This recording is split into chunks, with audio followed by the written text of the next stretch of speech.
আয়াতে আল্লাহ রাব্বুল আলামিন বলেন লাকাদ কানা ফি ইউসুফ ওয়া ইখওয়াতিহি আয়াতুল লিসাইলিন। আল্লাহ রাব্বুল আলামিন বলেন ইউসুফ এবং তার ভাইয়ের ঘটনায় সায়ের যারা প্রশ্নকারী যারা তাদের জন্য রয়েছে নিদর্শন। আমার ভাইরা, আল্লাহ রাব্বুল আলামিন বললেন ইউসুফ আর তার ভাইয়ের ঘটনায় প্রশ্নকারীদের জন্য নিদর্শন রয়েছে। এই আয়াতের মাধ্যমে আল্লাহ রাব্বুল আলামিন এই সূরা ইউসুফ নাযিল হইছে, সেই নাযিল হওয়ার কারণের দিকে আল্লাহ ইঙ্গিত করেছে। আমার ভাইরা লক্ষ্য করে শুনুন, সূরা ইউসুফ কেন নাযিল হইছে। আমার ভাইরা তাফসীরের কিতাবের মধ্যে 3-4টা কারণ উল্লেখ করছে সেই কারণে সূরা ইউসুফ নাযিল করা হয়েছে। এদের মধ্য থেকে একটা কারণ হইল আল্লাহর নবী রাহমাতুল লিল আলামিন তিনি এই কোরআন সাহাবীদেরকে তেলাওয়াত করে করে শোনায়। সাহাবীরা নবীর কাছ থেকে কোরআন তেলাওয়াত শুনতেন।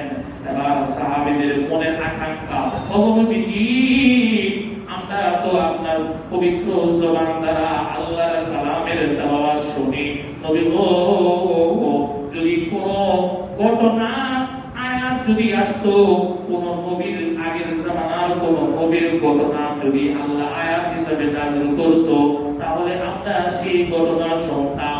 সাহাবীদের মনের তামান্না, সাহাবীদের মনের আকাঙ্ক্ষা ঘটনা নাযিল করা হোক, আগের জামানার কোন নবীর ঘটনা নাযিল হোক। সাহাবীরা নবীজির কাছে এই আবদার করছে। অমনি আল্লাহ রাব্বুল আলামিন সূরা ইউসুফ নাযিল করছে। সুবহানাল্লাহ। আমার ভাইরা, সাহাবীদের মনের আশা আল্লাহ পুরা করছে।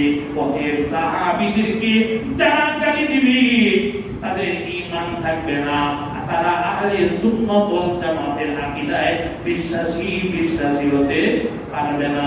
এইজন্য হুঁশিয়ার সাবধান, কোন সাহাবীদের নামে কোন সমালোচনা করা যাবে না।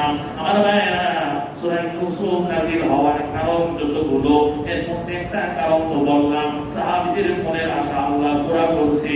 এবার 2 নাম্বার কারণ, এই সূরা ইউসুফ নাযিল হওয়ার আরেকটা কারণ হইল আল্লাহ রাব্বুল আলামিন সূরা ইউসুফ নাযিলের মাধ্যমে নবী মুহাম্মদ রাসূলুল্লাহ সাল্লাল্লাহু আলাইহি ওয়াসাল্লামকে সান্ত্বনা দিলেন। কি সান্ত্বনা?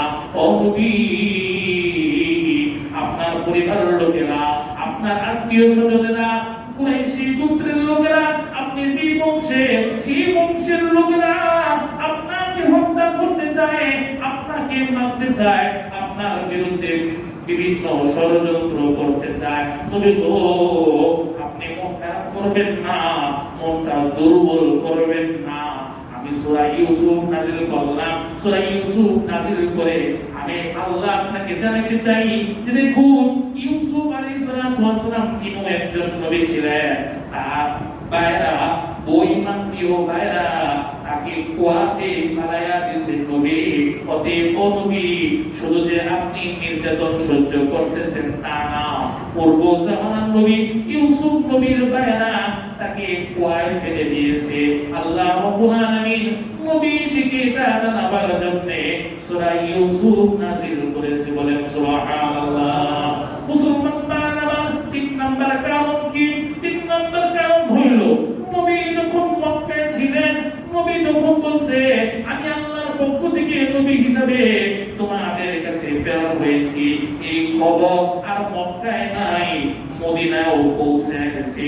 আমার ভাইরা, মক্কায় কোন ইহুদি ছিল না, মদিনায় ইহুদি ছিল। মদিনার ইহুদিরা তারা তাওরাতের আলিম ছিল, ইনজিলের আলিম ছিল। তারা জানে কোন নবীর কোন সময় আসবে, তারা তাওরাত কিতাবের আলেম। আমার ভাইরা, মদিনার ইহুদিরা যখন জানতে পারছে মক্কায় একজন নিজেকে শেষ নবী হিসাবে দাবি করতেছে, এবার মদিনার ইহুদিরা তারা যেহেতু তাওরাতের আলেম, আর তাওরাতের মধ্যে ইউসুফ আলাইহিস সালামের আলোচনা হয়েছে, তাই এবার মদিনার ইহুদিরা মক্কায় এসে নবী মুহাম্মদ রাসূলুল্লাহকে প্রশ্ন করলেন, ও মুহাম্মদ আব্দুল্লাহ ইবনে মুহাম্মদ, তুমি যদি নবী হয়ে থাকো তাহলে বলো এমন কে যে তার সন্তানকে সিরিয়া থেকে মিশরে স্থানান্তর করা হয়েছে আর তার সন্তানের কারণে কান্না করতে করতে তার চোখ বন্ধ হয়ে গেছে, সে কে? মানে ইয়াকুব আলাইহিস সালামের কথা বলছে। মদিনার ইহুদিরা নবীকে বলে, হে আব্দুল্লাহ, মুহাম্মদ ইবনে আব্দুল্লাহ, বলো এমন কে লোক, সে ওই লোকটার নাম কি যে লোক তার সন্তান সিরিয়া থেকে মিশরে স্থানান্তরিত করা হয়েছে, সন্তানের বিরহ ব্যথায় কান্না করতে করতে চোখ বন্ধ হয়ে গেছে, ওই লোকটার নাম কি? কে? ইয়াকুব আলাইহিস সালাম। আমার বাবারা যেই মাত্র প্রশ্ন করছে, এই প্রশ্ন এত সহজ প্রশ্ন না। হয়তো আপনারা বলবেন, আরে এটা তো একটা সহজ প্রশ্ন, এটা তো আমরা জানি ইয়াকুব আলাইহিস সালাম সন্তানের কারণে কান্না করতে করতে অন্ধ হয়ে গেছিল। আমার বাবারা প্রশ্ন এখন সহজ, কোরআন নাযিল হওয়ার আগে এই প্রশ্নটা অনেক কঠিন ছিল, কারণ মক্কার কোন লোক এই প্রশ্নের জবাব জানতো না, কারণ মক্কার লোকেরা তো কিতাবই ছিল না, কিতাব সম্পর্কে তাওরাতের আলেম ছিল না, শুধুমাত্র মদিনার ইহুদিরাই জানতো। মদিনার ইহুদিরা বলছেন মক্কার লোকেরা তো এই প্রশ্ন জানার কথা না, যদি কেউ বলতে পারে তাহলে বোঝা যাবে সে আল্লাহর নবী। সুবহানাল্লাহ। আজকের জুমায় প্রথম 7টা আয়াত নিয়ে আলোচনা করব। আল্লাহ রাব্বুল আলামিন এই সূরার প্রথমেই বলতেছেন, আলিফ লাম রা তিলকা আয়াতুল কিতাবিল মুবিন। আল্লাহ রাব্বুল আলামিন বলেন, আলিফ লাম রা তিলকা আয়াতুল কিতাবিল মুবিন। আল্লাহ বলেন আলিফ লাম রা, এগুলো সুস্পষ্ট কিতাবের আয়াত, সুস্পষ্ট কিতাব দ্বারা উদ্দেশ্য হলো কোরআন। আল্লাহ বলেন আলিফ লাম রা তিলকা, মানে এই আয়াতগুলো আয়াতুল কিতাবিল মুবিন, সুস্পষ্ট কিতাব তথা কোরআনের আয়াত। সুবহানাল্লাহ। আমার ভাইরা, বিভিন্ন সূরা শুরুতে আছে আলিফ লাম মিম, বিভিন্ন সূরা শুরুতে আছে ইয়াসিন, সূরার শুরুতে আছে তাহা হামিম আইন সিন কফ নুন সাদ, আর সূরা ইউসুফের শুরুতে আলিফ লাম রা। বলে এগুলো কোরআনের কি আয়াত? এগুলো কোরআনের কি আয়াত? আমার ভাইরা, কোরআনের আয়াতের অর্থ আমি বুঝি আর না বুঝি, নবীজি বলেন যারা কোরআন পড়বে একটা হরফেতে 10টা নেকি তার আমলনামায় দেওয়া হবে। আমার ভাইরা, আলিফ লাম রা এর অর্থ আল্লাহ ছাড়া কেউ জানে না, কোন মৌলবী আলিফ লাম রা অর্থ জানে না। আল্লাহু আ'লাম, শুধুমাত্র আল্লাহই ভালো জানেন আলিফ লাম রা অর্থ কি। কিন্তু মুসলমান ভাইরা আমার, যদি আমরা আলিফ লাম রা পড়ি, বলেন 30টা নেকি মহান আল্লাহ আমাদের আমলনামায় লিখে দিবেন। সুবহানাল্লাহ। মুসলমান ভাইরা আমার, এই জন্য যারা বলে অর্থ না করে কোরআন পড়লে কোনো লাভ নাই, ভুল। অর্থ না বুঝলেও কোরআন পড়লেও সওয়াব আছে না নাই? কিন্তু আমার ভাইরা, কোরআনের অর্থ যেরকম ভাবে কোরআন তেলাওয়াত করতে হবে, কোরআনের অর্থ বুঝতে হবে। শুধু অর্থ বুঝলেও হবে না, কারণ এই সূরা ইউসুফের মধ্যে এমন একটা আয়াত আসবে, সম্ভবত আগামী জুমায় আসবে, শুধু যদি শাব্দিক অর্থ করেন ভুল হতে পারে। এজন্য কোরআনের তাফসীরও জানতে হবে। আমরা তো কোরআনের অর্থ করি, অর্থ করলে বড় মৌলবী হয়ে যায়, কিন্তু কোরআনের তাফসীর না বুঝলে, শুধু শাব্দিক অর্থ করলে অনেক সময় ঈমান হারা হয়ে যেতে হবে। আমার ভাইরা, আগামী জুমায় ওই বিষয়ে আলোচনা আসতে পারে। লক্ষ্য করে শুনুন, আল্লাহ রাব্বুল আলামিন শুরুতেই বললেন আলিফ লাম রা তিলকা আয়াতুল কিতাবিল মুবিন। আলিফ লাম রা এই আয়াতগুলো সুস্পষ্ট কিতাবের আয়াত তথা কোরআনেরই আয়াত।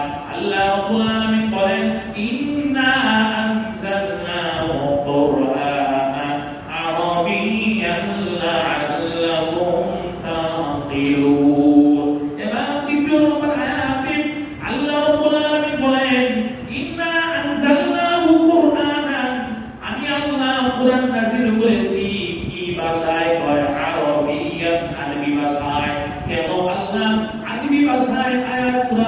বললেন আসলে কোরআন নাযিল হয়েছে মুহাম্মদ রাসূলুল্লাহ সাল্লাল্লাহু আলাইহি ওয়াসাল্লামের উপর, আরববাসী মক্কাবাসীদের উপর। মক্কাবাসীদের ভাষা ছিল আরবি।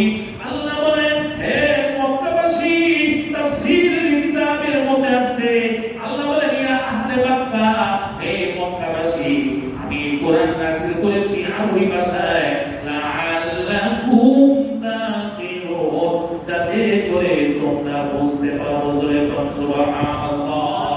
মুসলমান ভাইরা দেখবেন আমাদের সমাজে এমন অনেক লোক আছে যারা বিধর্মীদেরকে ইসলামের পথে আনার জন্য কোন সময় বাইবেল পড়ে, কোন সময় অন্য অন্য কিতাবের রেফারেন্স দেয়।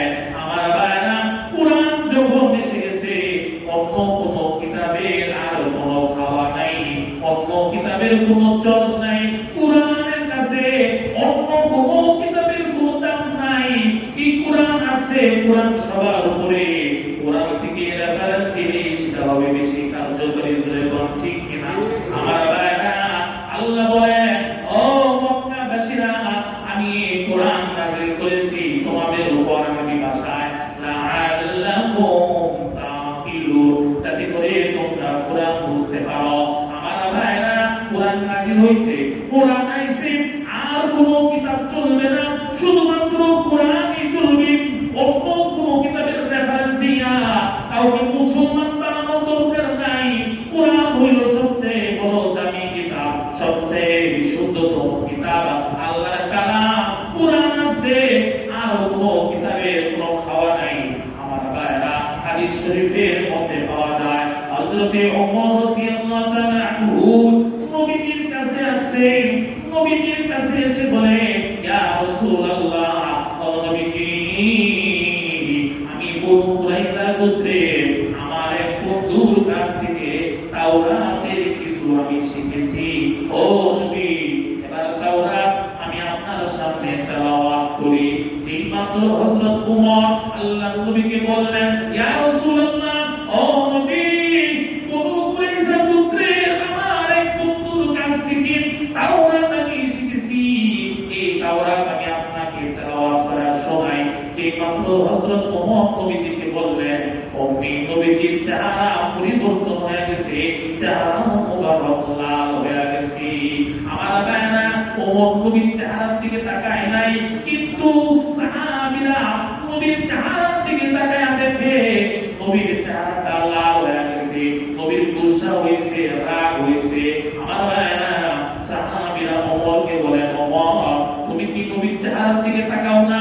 দেখো নবীর চেহারাটা লাল হয়ে গেছে, নবীর গুসা হইছে, রাগ হইছে। হযরত ওমর নবীর চেহারার দিকে চেয়ে দেখে নবীর চেহারা লাল হয়ে গেছে গুসায়।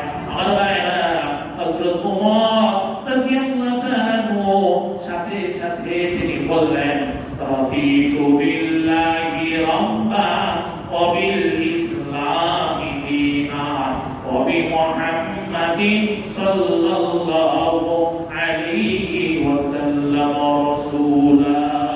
রাফিতু বিল্লাহি রাব্বা, আমি আল্লাহকে রব পেয়ে সন্তুষ্ট, ইসলামকে দ্বীন পেয়ে সন্তুষ্ট, মুহাম্মদ সাল্লাল্লাহু আলাইহি ওয়াসাল্লামকে রাসূল পেয়ে সন্তুষ্ট। আমার ভাইরা, বলেন না আল্লাহকে পেয়ে রব হিসেবে পেয়ে আমরা সন্তুষ্ট কিনা? ইসলামকে দ্বীন পেয়ে সন্তুষ্ট কিনা? নবী মুহাম্মদ রাসূলুল্লাহ সাল্লাল্লাহু আলাইহি ওয়াসাল্লামকে রাসূল পেয়ে আমরা সন্তুষ্ট। যে মাত্র হযরত ওমর নবীজির কাছে এইভাবে বললেন, অমনি নবীজির রাগ শেষ হয়ে গেছে। জোরে বলুন সুবহানাল্লাহ। হাদিস শরীফের মধ্যে পাওয়া যায়, আবু দাউদ শরীফের হাদিস, আল্লাহর নবী বলেন, মান ক্বালা রাদিতু বিল্লাহি রাব্বান ওয়া বিল ইসলামি দীনান ওয়া বি মুহাম্মাদিন সাল্লাল্লাহু আলাইহি ওয়াসাল্লাম রাসূলা। নবী বলেন, যে ব্যক্তি রাদিতু বিল্লাহি রাব্বান ওয়া বিল ইসলামি দীনান ওয়া বি মুহাম্মাদিন সাল্লাল্লাহু আলাইহি ওয়াসাল্লাম নবিয়্যান ওয়া রাসূলা, যে ব্যক্তি এই দোয়া করবে, এই বাক্য যে করবে, নবীজি বলেন ওয়াজাবাত লাহুল জান্নাহ, তার জন্য জান্নাত ওয়াজিব হয়ে গেছে। মুসলমান ভাইরা, আল্লাহকে রব পেয়ে সন্তুষ্ট মানে আল্লাহর গোলামি সে করবে, সন্তুষ্ট মানে ইসলামের সাথে সে থাকবে, ইসলামের হুকুমগুলো সে মানবে। মুহাম্মদ রাসূলুল্লাহ সাল্লাল্লাহু আলাইহি ওয়াসাল্লামকে রাসূল পেয়ে সন্তুষ্ট মানে সে রাসূলের আদর্শ, রাসূলের সুন্নাহগুলো মেনে চলবে। যে ব্যক্তি আল্লাহর গোলামি করবে, ইসলামের পথে চলবে, নবী মুহাম্মদ রাসূলুল্লাহ সাল্লাল্লাহু আলাইহি ওয়াসাল্লামের জীবন আদর্শ সুন্নাহকে বাস্তবায়ন করবে, আশা করা যায় ওই লোকটা জান্নাতের মেহমান হয়ে যাবে। সুবহানাল্লাহ।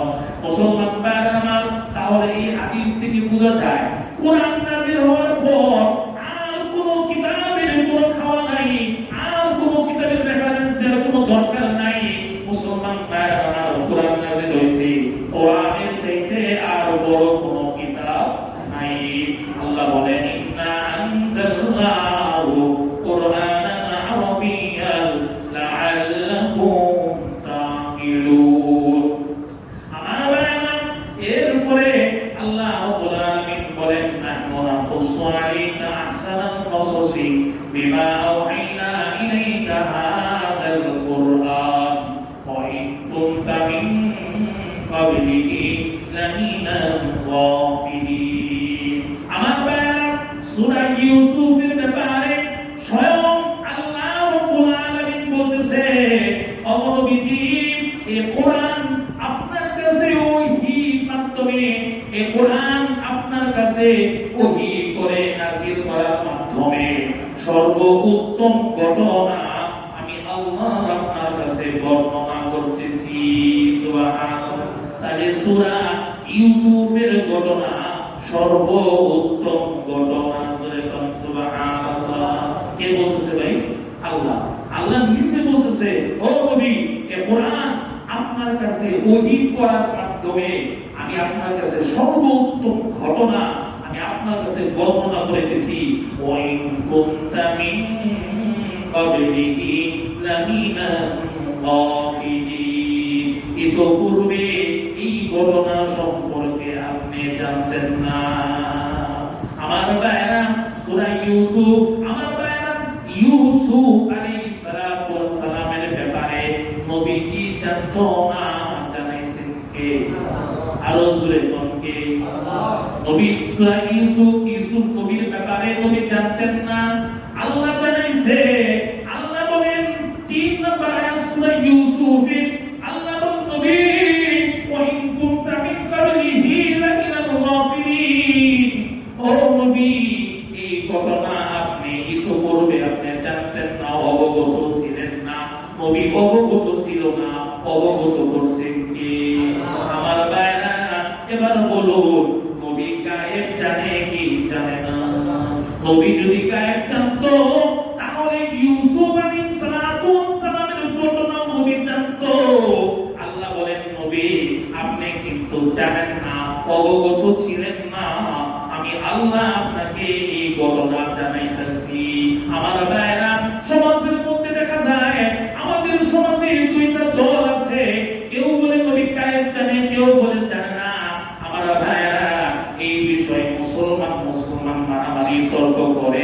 আমার ভাইরা, অথচ যদি কেউ বলে, যারা বলে নবী গায়েব জানে তারাও সঠিক পথে আছে, যারা বলে নবী গায়েব জানে না তারাও সঠিক পথে আছে। একটু বুঝার ভুল। আমার ভাইরা, লক্ষ্য করে শোনো, যারা বলে নবী গায়েব জানে, কোন গায়েব জানে?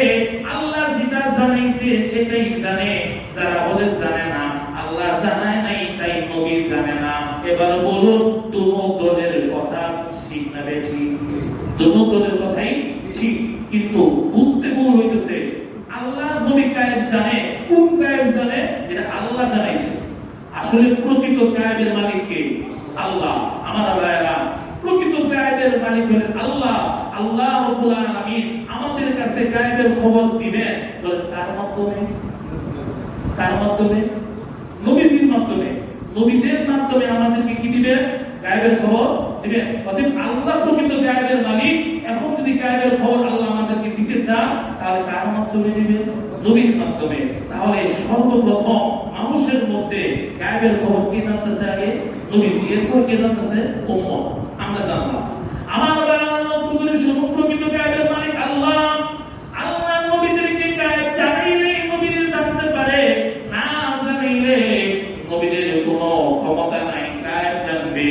আমার ভাইরা লক্ষ্য করুন, আল্লাহ বলেন নবী গো, সর্বোত্তম ঘটনা এই কোরআন নাযিল করার মাধ্যমে আমি আপনার কাছে বর্ণনা করতেছি।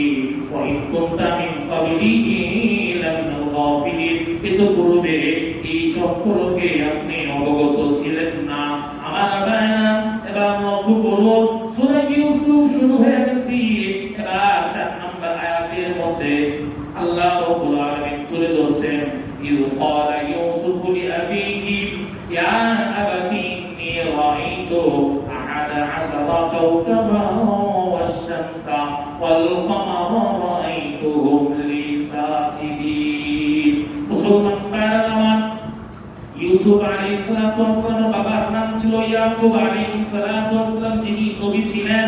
ইয়াকুব আলাইহিস সালাতু ওয়াস সালাম দুইটা বিবাহ করেন। আমার ভাইরা প্রথম বিবাহ যে করেন, ওই করে ইয়াকুব আলাইহিস সালাতু ওয়াস সালামের 10টা সন্তান হয়। কয়টা সন্তান? 10টা। পরবর্তীতে আবার বিবাহ করেন, ওই করে 2 সন্তান, একজন হলো ইউসুফ আলাইহিস সালাম, আরেকজন হলো বিনিয়ামিন। আমার ভাইরা লক্ষ্য করে শুনুন, ইউসুফ আলাইহিস সালাম নবী হবে, যার কথা ইয়াকুব আলাইহিস সালাম তিনি যেহেতু নবী, তিনি জানতে পারছেন আমার এই ছেলে ইউসুফ ভবিষ্যতে নবী হবে। জোরে বলুন সুবহানাল্লাহ।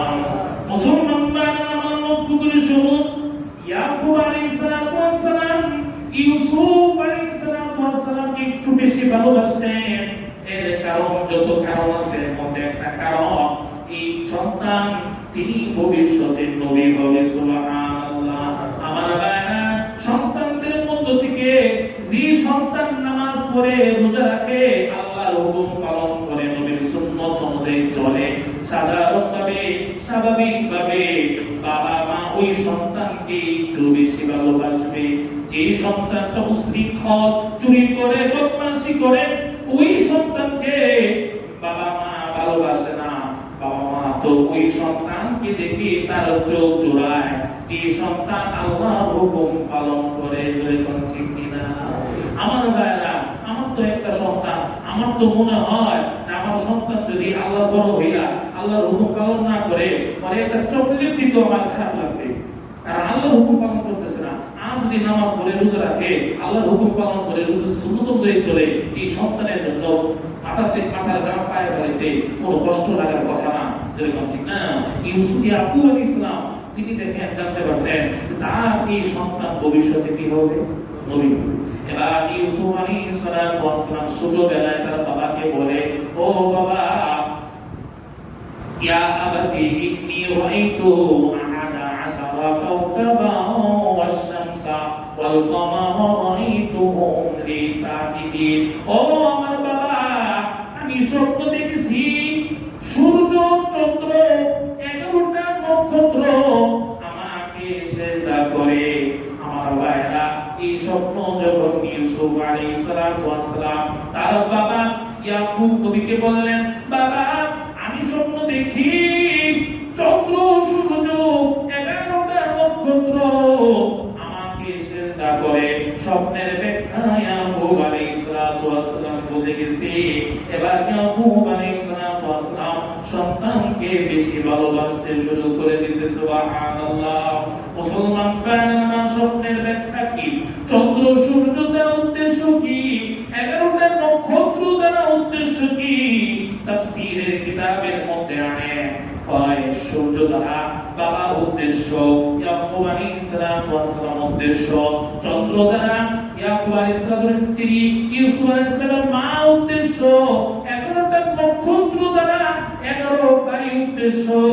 সকলে ইউসুফ আলাইহিস সালামের সামনে তারা নত হবে, তার নবুয়ত মেনে নেবে। স্বপ্নের ব্যাখ্যা ইয়াকুব আলাইহিস সালাম বুঝে ফেলছে। কোন কোন তাফসীরের কিতাবের মধ্যে আছে সূর্য দ্বারা মা উদ্দেশ্য, চন্দ্র দ্বারা বাবা উদ্দেশ্য, আর 11টা নক্ষত্র দ্বারা ওই 11 ভাই উদ্দেশ্য। এই এরা সবাই ইউসুফ আলাইহিস সালামের ভবিষ্যতে তার নবুয়ত মেনে নেবে।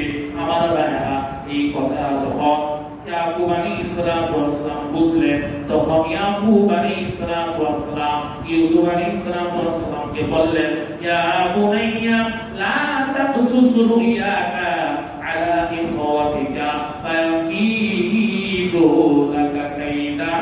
ও আমার সন্তান ইউসুফ, এই স্বপ্নের ঘটনা তুমি তোমার ভাইদেরকে বইলো না। যদি তারা স্বপ্নের কথা জানতে পারে তুমি ভবিষ্যতে নবী হইবা, তোমার নবুয়ত আমরা সবাই মেনে নিব, তাহলে তারা হিংসা করে তোমার ক্ষতি করতে চাবে। বাইরা তোমার হিংসা করে তোমার ক্ষতি করতে চাবে, কাজেই তুমি স্বপ্নের কথা আর কাউকে বইলো না। আমার বাইরা লক্ষ্য করে শোনো। এবার ইয়াকুব আলাইহিস সালাতু ওয়াস সালাম সন্তানকে বলে, ওয়া কাযালিকা ইয়াস্তাবিকা রাব্বুকা ওয়া ইউআল্লিমুকা মিন তা'ওয়িলিল আহাদিস ওয়া ইউতিম্মু নি'মাতাহু আলাইকা ওয়া আলা আলি ইয়াকুবা কামা তান্না আলা আবাওয়াইকা মিন ক্বাবলু ইব্রাহিম ওয়া ইসহাক ইন্না রাব্বাকা আলীমুন হাকীম। ইয়াকুব আলাইহিস সালাতু ওয়াস সালাম তার সন্তান ইউসুফ আলাইহিস সালাতু ওয়াস সালামকে বলেন, এভাবেই আল্লাহ তোমাকে যেরকম যে স্বপ্ন দেখাইছে, এভাবে আল্লাহ রাব্বুল আলামিন তোমাকে স্বপ্নের ব্যাখ্যা শিক্ষা দিবেন। তোমার উপর আল্লাহ তাআলা তোমাকে নবুয়ত দিয়ে আল্লাহ তাআলা তার নিয়ামতকে পরিপূর্ণ করে দিবেন। যেরকম ভাবে তোমার পূর্বপুরুষ ইব্রাহিম আলাইহিস সালাতু ওয়াস সালাম আর ইসহাক আলাইহিস সালাতু ওয়াস সালামের উপর আল্লাহ তার নবুয়ত তাদেরকে দিয়ে তার নিয়ামত পূরণ করেছেন, ঠিক তেমনিভাবে আল্লাহ রাব্বুল আলামিন তোমাকে স্বপ্নের ব্যাখ্যাও শিক্ষা দিবেন, তোমাকে নবুয়ত দিয়ে আল্লাহ তাআলা তার নিয়ামতকে পরিপূর্ণ করে দিবেন। তাহলে আমার ভাইরা, ইউসুফ আলাইহিস সালাতু ওয়াস সালাম যখন ছোট, তখনই তার বাবা ইয়াকুব আলাইহিস সালাতু ওয়াস সালাম বুঝে ফেলছে আমার এই সন্তান ভবিষ্যতে নবী হবে। জোরে কোন সুবহানাল্লাহ। আমার ভাইরা, সময় সংক্ষিপ্ত, আলোচনা শেষ করে দিব। এবার লক্ষ্য করুন 7 নম্বর আয়াতে সূরা ইউসুফ, এতক্ষণ যে আলোচনা করলাম সূরা ইউসুফের 6টা আয়াত শেষ হয়ে গেছে। 7 নম্বর আয়াতে আল্লাহ রাব্বুল আলামিন বলেন, লাকাদ কানা ফি ইউসুফ ওয়া ইখওয়াতিহি আয়াতুল লিসাইলিন। আল্লাহ রাব্বুল আলামিন বলেন, ইউসুফ এবং তার ভাইয়ের ঘটনায় সায়ের যারা প্রশ্নকারী যারা, তাদের জন্য রয়েছে নিদর্শন। আমার ভাইরা, আল্লাহ রাব্বুল আলামিন বললেন ইউসুফ আর তার ভাইয়ের ঘটনায় প্রশ্নকারীদের জন্য নিদর্শন রয়েছে। এই আয়াতের মাধ্যমে আল্লাহ রাব্বুল আলামিন এই সূরা ইউসুফ নাযিল হইছে, সেই নাযিল হওয়ার কারণের দিকে আল্লাহ ইঙ্গিত করেছে। আমার ভাইরা, লক্ষ্য করে শুনুন, সূরা ইউসুফ কেন নাযিল হইছে। আমার ভাইরা, তাফসীরের কিতাবের মধ্যে 3-4টা কারণ উল্লেখ করছে সেই কারণে সূরা ইউসুফ নাযিল করা হয়েছে। এদের মধ্য থেকে একটা কারণ হইল আল্লাহর নবী রাহমাতুল লিল আলামিন তিনি এই কোরআন সাহাবীদেরকে তেলাওয়াত করে করে শোনায়। সাহাবীরা নবীর কাছ থেকে কোরআন তেলাওয়াত শুনতেন। এবার সাহাবীদের মনের আকাঙ্ক্ষা, ও নবীজি, আমরা তো আপনার পবিত্র জবান দ্বারা আল্লাহর কালামের তেলাওয়াত শুনি, নবী গো, যদি কোনো ঘটনা আয়াত যদি আসতো, কোন নবীর আগের জামানার কোন নবীর ঘটনা যদি আল্লাহ আয়াত হিসেবে নাযিল করত, তাহলে আমরা সেই ঘটনা শুনতাম। সাহাবীদের মনের তামান্না, সাহাবীদের মনের আকাঙ্ক্ষা, ঘটনা নাযিল করা হোক, আগের জামানার কোন নবীর ঘটনা নাযিল হোক। সাহাবীরা নবীজির কাছে এই আবদার করছে, অমনি আল্লাহ রাব্বুল আলামিন সূরা ইউসুফ নাযিল করছে। সুবহানাল্লাহ। আমার ভাইরা, সাহাবীদের মনের আশা আল্লাহ পুরা করছে। অতএব সাহাবীদেরকে যারা গালি দিবে তাদের ঈমান থাকবে না, তারা আহলে সুন্নাত ওয়াল জামাতের আকীদায় বিশ্বাসী হতে পারবে না। এইজন্য হুঁশিয়ার সাবধান, কোন সাহাবীদের নামে কোন সমালোচনা করা যাবে না। আমার ভাইরা, সূরা ইউসুফ নাযিল হওয়ার কারণ যতগুলো, এর মধ্যে একটা কারণ তো বললাম, সাহাবীদের মনের আশা আল্লাহ পুরা করছে। এবার দুই নাম্বার কারণ, এই সূরা ইউসুফ নাযিল হওয়ার আরেকটা কারণ হইল আল্লাহ রাব্বুল আলামিন সূরা ইউসুফ নাযিলের মাধ্যমে নবী মুহাম্মদ রাসূলুল্লাহ সাল্লাল্লাহু আলাইহি ওয়াসাল্লামকে সান্ত্বনা দিলেন। কি সান্ত্বনা? ও নবী, আপনার পরিবারের লোকেরা, আপনার আত্মীয় স্বজনেরা, কুরাইশী গোত্রের লোকেরা, আপনি যে বংশে, সেই বংশের লোকেরা আপনাকে হত্যা করতে চায়, আপনাকে মারতে চায়, আপনার বিরুদ্ধে বিভিন্ন ষড়যন্ত্র করতে চায়। তবে তো আপনি মন খারাপ করবেন না, মনটা দুর্বল করবেন না। আমি সূরা ইউসুফ নাযিল করলাম, সূরা ইউসুফ নাযিল করে আমি আল্লাহ আপনাকে জানাতে চাই যে দেখুন, ইউসুফ আলাইহিস সালাতু ওয়াস সালাম কিনো একজন নবী ছিলেন। তার ভাইরা, বৈমাত্রীয় ভাইরা তাকে কুয়াতে ফালাইয়া দিয়েছে নবী। অতএব ও নবী, শুধু যে আপনি নির্যাতন সহ্য করতেছেন তা না, পূর্ব জামানার নবী ইউসুফ নবীর ভাইরা তাকে কুয়ায় ফেলে দিয়েছে। আল্লাহ রাব্বুল আলামিন নবীজিকে এটা জানাবার জন্য সূরা ইউসুফ নাযিল করেছে। বলেন সুবহানাল্লাহ। মুসলমান বানাবা তিন নাম্বার কারণ কি? তিন নাম্বার কারণ হইল নবী যখন মক্কায় ছিলেন, নবী যখন বলছে আমি আল্লাহর পক্ষ থেকে নবী হিসাবে তোমাদের কাছে প্রেরণ হয়েছি, এই খবর আর মক্কায় নাই, মদিনায়ও পৌঁছে গেছে। আমার ভাইরা, মক্কায় কোনো ইহুদি ছিল না, মদিনায় ইহুদি ছিল। মদিনার ইহুদিরা তারা তাওরাতের আলিম ছিল, ইনজিলের আলিম ছিল। তারা জানে কোন নবী কোন সময় আসবে, তারা তাওরাত কিতাবের আলেম। আমার ভাইরা, মদিনার ইহুদিরা যখন জানতে পারছে মক্কায় একজন নিজেকে শেষ নবী হিসাবে দাবি করতেছে, এবার মদিনার ইহুদিরা তারা যেহেতু তাওরাতের আলেম, আর তাওরাতের মধ্যে ইউসুফ আলাইহিস সালাতু ওয়াস সালামের আলোচনা হয়েছে, তাই এবার মদিনার ইহুদিরা মক্কায় এসে নবী মুহাম্মদ রাসূলুল্লাহকে প্রশ্ন করলেন, ও মুহাম্মদ আব্দুল্লাহ ইবনে মুহাম্মদ, তুমি যদি নবী হয়ে থাকো তাহলে বলো এমন কে যে তার সন্তানকে সিরিয়া থেকে মিশরে স্থানান্তর করা হয়েছে, আর তার সন্তানের কারণে কান্না করতে করতে তার চোখ বন্ধ হয়ে গেছে, সে কে? মানে ইয়াকুব আলাইহিস সালামের কথা বলছে। মদিনার ইহুদিরা নবীকে বলে, হে আব্দুল্লাহ, মুহাম্মদ ইবনে আব্দুল্লাহ, বলো এমন কে লোক, সে ওই লোকটার নাম কি যে লোক তার সন্তান সিরিয়া থেকে মিশরে স্থানান্তরিত করা হয়েছে, সন্তানের বিরহ ব্যথায় কান্না করতে করতে চোখ বন্ধ হয়ে গেছে, ওই লোকটার নাম কি? কে? ইয়াকুব আলাইহিস সালাম। আমার ভাইরা, যেই মাত্র প্রশ্ন করছে, এই প্রশ্ন এত সহজ প্রশ্ন না। হয়তো আপনারা বলবেন, আরে এটা তো একটা সহজ প্রশ্ন, এটা তো আমরা জানি ইয়াকুব আলাইহিস সালাম সন্তানের কারণে কান্না করতে করতে অন্ধ হয়ে গেছিল। আমার ভাইরা, প্রশ্ন এখন সহজ, কুরআন নাযিল হওয়ার আগে এই প্রশ্নটা অনেক কঠিন ছিল, কারণ মক্কার কোন লোক এই প্রশ্নের জবাব জানতো না, কারণ মক্কার লোকেরা তো কিতাবই ছিল না, কিতাব সম্পর্কে তাওরাতের আলেম ছিল না, শুধুমাত্র মদিনার ইহুদিরাই জানতো। মদিনার ইহুদিরা বলছেন মক্কার লোকেরা তো এই প্রশ্ন জানার কথা না, যদি কেউ বলতে পারে তাহলে বোঝা যাবে সে আল্লাহর নবী। সুবহানাল্লাহ। যেই মাত্র প্রশ্ন করছে, আল্লাহ রাব্বুল আলামিন এই সূরা ইউসুফ বিস্তারিতভাবে নাযিল করছে। সুবহানাল্লাহ। সময় সংক্ষিপ্ত, আগামী জুমায় কয়েক জুমায় এই বিষয় নিয়ে আলোচনা